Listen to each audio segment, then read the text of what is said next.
Sir, I have a question. Sir, how we can calculate mass of one atomic mass unit? Very good. It is very fine question, dear student.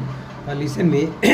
At first, you have to calculate atomic mass unit. Before calculating atomic mass unit, you have to know that what is the meaning of atomic mass unit.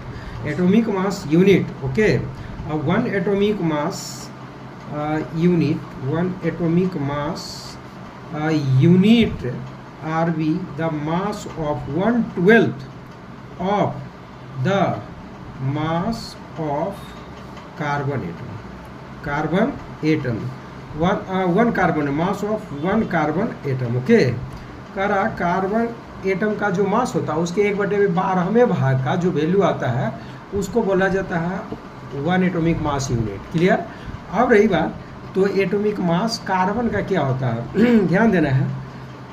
C12 जो लिखते हैं ना, ये मास है carbon के 6.023 into 10⁻23 carbon atom. Carbon atoms का मास ये होता है 12 ग्राम. कितना होता है? 12 gram. Understand.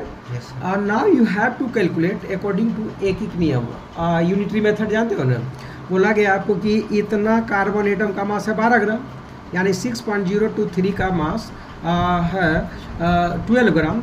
Then what will be mass of one carbon atom. तो यहाँ पर लिखेंगे mass of one carbon atom. Mass of one carbon atom will be यहाँ लिख दीजिए 12 ग्राम डिवाइडेड बाय 6.023 और 22 to the power 10 to the power 23. Clear.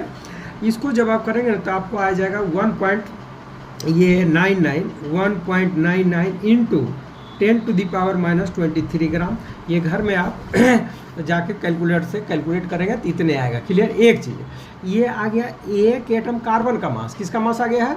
One atom of carbon. अब इसका 12वां भाग समझे, तब हम लिखेंगे वन एटॉमिक मास यूनिट.